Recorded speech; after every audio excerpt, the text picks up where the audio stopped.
everyone's sales script is the same, but they have a little touch. Like everyone has like a little specialty or like a little upgrade. I find if they're good sales coaches, they have like one little insight that's like, I do this thing, and like with sales church, I think the guy's name was Jason or whatever, and he's saying that he has a technique in his, it's because he calls it like the first section the prison section. So he's like, he likes to start with a client and be like, this is the prison that you're in.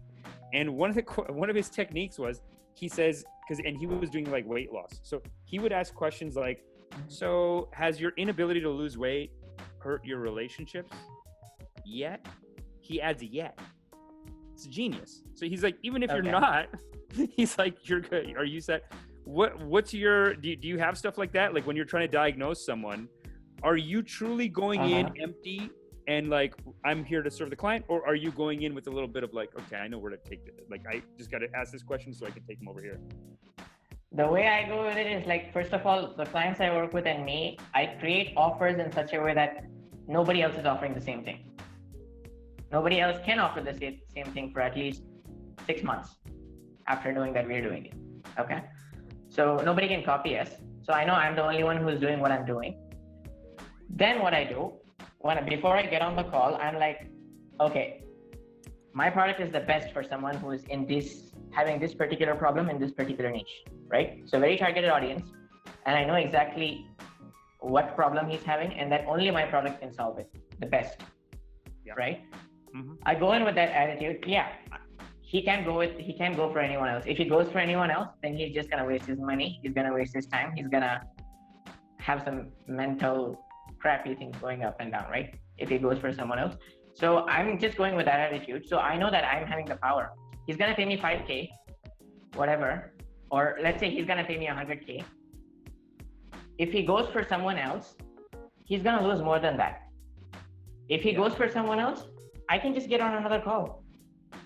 So first thing is I'm in power, right? But then I see that this guy is on the call with me. Like a guru. I have a product that Sorry, good. Yeah, I have this product that he can't get anywhere else. I'm the only one who can give it to him. Yeah. And I don't sell it to him because I don't just directly sell it to him because I don't know if this is really the thing for him. Right. So I ask him questions to see if it is for him. Mm-hmm.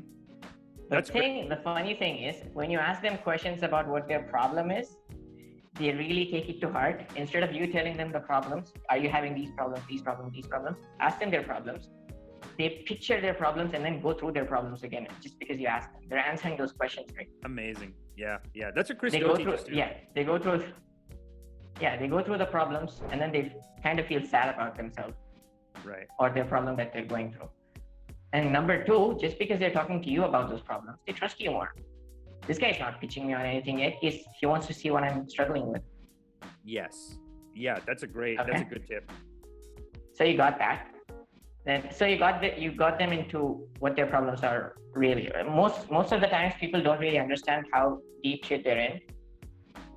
So you actually make them understand, no, you're not really here. You're back there.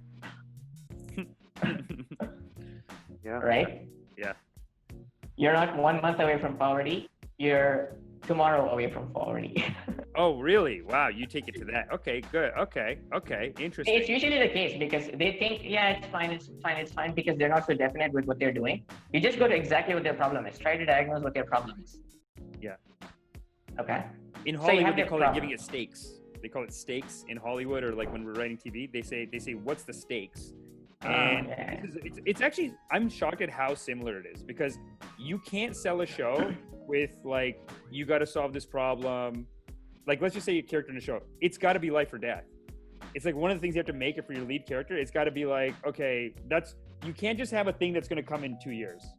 It's got to be like 2 years. And then you find out like 10 minutes later, like, it's not it's like, this is the worst thing in the world in 2 years. And then you have to find out like, no, they're coming right now. And that's a good show. Like, that's how you can raise the stakes on something. So in this situation, you're saying you ask people what their problem is. Where does this become manipulation? At what point, like, you must have people who call you and it's not going to be tomorrow. No? Or like, what if someone is not in any dire? You just kind of reframe it and tell them that anyway. First thing, they're coming on the call with you because they're in that problem. Okay? Only the people who are serious get on the call with you. If they're not in that, if they say, hey, no problem, I'm just trying to see the best option here. I don't know, maybe you're not the right fit for me kind of guy. You should use reverse psychology. Like, then why on the call? You should just leave then. Right. If everything is fine for you, then I don't think you have a problem. Should we get off the phone? I love that. They'll be like, no, actually, I have this problem. Yeah. You know, the more you tell them that they're not in a problem, they fight for saying that, no, I'm in a problem. You're not understanding, damn it. Right. They tell you all the problems like so hard. Amazing. We had 2 clients. So you're our second guest. Our first guest, Ruchir. We kind of did this by mistake. We went in with Ruchir, the platinum wedding guru, thinking like there's no way he'll be able to do his business right now because he's in the wedding business. He's charging $350K US for weddings, $500K, but it's also like you're not allowed to do weddings right now. So we actually kind of did this by mistake. We went into the call thinking we're going to ask him like, hey, put your business aside for a minute and help us with these other businesses. And the reverse psychology really kicked in on him. And he goes, no, I can do it. We'll move it around. We'll move their weddings around. We'll figure it out. Don't worry about it. Let's move. Let's make me the guru. So that was a great inadvertent. We didn't do it on purpose, but it kind of like made him excited and made him want to do more things. Whereas the second client call we had, we couldn't record it. It was with this coaching guy. But we, instead of telling him like, tell us why because that's basically what happened with Ruchir is like, we're basically telling him like, this is probably not going to work for you. So we just need your help in getting other contacts, whatever. And then he started proving to us that like, no, I can do it. With our second call, we went in diagnosing right away. Like you need to do this, you need to do this, you need to do this. And it kind of put him in a spot where he's like, no, I don't want to do that. I thought he was being very negative at the time. After the call, I realized it's because, when you're talking to someone who's pitching you on an idea, you usually feel like he's your opponent, and then you're trying to fight him. Yes. If you're like using his words, then he'll fight his own words. You understand? Right. Beautiful. So you use what he's gonna say, which is, no, I don't need you. So you say, hey, you don't need me. He's like, no, I need you. Oops, I said that. And then he'll fight for it. That's beautiful. Yeah. No, and look, storytelling is manipulation. I mean, I try to tell people, like, people think that this is like some evil sales thing, and then Hollywood is this beautiful thing. Really, storytelling is manipulation. You have to, first of all, manipulate how people feel. Like, someone has to watch your show, your book, whatever, and feel good. But then a real story is a delivery mechanism for a life lesson. So it is a giant manipulation. And I am shocked at how similar it is to like Hollywood storytelling. You do have to start with like, you do have to say, look, it is life or death, because life is life or death. Like, eventually you're going to die, and your competitors are getting ahead of you all the time. Sam Ovens, great sales coach, he has a great video called, Does It Make the Boats Go Faster? And he's like talking about how like you have to have, one of the great things he says, is like he's talking about how like, today you have to get your work done, because if today you don't do it, tomorrow pattern repeats. Now you did. Next thing you know, you did. You didn't do anything, and you did. And he's not wrong. People could see it as manipulative, but I don't think it's wrong. I think it's good to say, like, this is what's best for you, if you truly feel like it's best for them, and then kind of take them through your process of like, we gotta start right now. I mean, as long as what you're doing is good, I'd say. I would say so. Because the problem is, there's all of these bad salespeople. So people just by default think that you're a bad guy. Mm-hmm. You're gonna have to go through that problem. Yeah. It's like you're in an industry where everyone is a scammer. So people are just naturally gonna think you're a scammer. The guru niche right now. I'm not a guru. That's why you don't want to go. See, guru has a bad name. What kind of world? No, I never wanted to be called a coach, even a coach. I don't want to be called a coach. Yeah, no, nobody wants a coach. I'd say guru is hot though. I feel like Ruchir loves guru. It depends who you're talking to, I guess. Ruchir loves guru, but you know what? You're going to be like, call me Sifu. I want to be a strategist. Strategist is tight. Well, I like Sam Ovens. He goes for consulting, because like consulting is tight. Yeah, consulting sounds good too. Yeah, or even in corporations, they call it development. They're like, hey, I'm in business development. What does that mean? You're in sales, but nobody wants to say sales. Yeah. Yeah. Or But nobody wants that's to one of the say. problems because people have a negative association with the word sales or just selling in general. But everyone is selling anyway. Even if you're trying to get a job, in the interview you're selling. In your resume you're selling. Everything is selling. When you want your mom to buy you a new pair of jeans, you're selling. When you don't want to buy your son a new pair of jeans, you're selling. Yeah, and even when you're trying to convince someone of your point of view, you have to sell them on it. And the Socrates, he calls it Socratic questioning, but Socrates believes in this, where believes in a system of getting people. It's exactly what you're saying. Actually, it's getting people to say your points for them, getting people to make your arguments for them. So he has a system of asking questions. Chris Do uses it, and yeah, we definitely got to start implementing that. You know what I'm saying, Anand? We've been working on it, you know? And So- instead of telling them what they need to do, get them to that conclusion by asking them those questions. Exactly. Lead them with those questions. Yes. You're a guide. You're a consultant. Yeah. So Because if you tell them what they should do, they'll fight it. They'll fight it, yeah.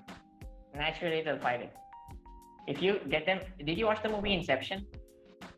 Yeah. Exactly the same thing. Yeah. If you give them that idea, it's not so powerful. Yeah. So, but Yeah, they have. what they're trying to do in the dream is give them that idea, saying that it's their own idea. Wow. So sales is. Then they're like, they take it to heart. Sales is basically Inception. Inception. Yeah. Sales is Inception. Yeah. Yeah. But Anand, what were you gonna say? or maybe closing is more of inception. I But guess. sales is what, like, traditionally what people think of salesperson, right? Like a used car salesman is what they think of. Someone Yeah. just trying to tell you, hey, these are the features and benefits, and just try to tell you something. They don't even try to find out what you actually need. Yeah, I mean, it's not sales. I it's think strategy. Dallin is the one who came up with this sales versus closer thing. But I think he just wants to make people think, hey, we're not salespeople, those used car salespeople, we're closers. I think it's the same thing.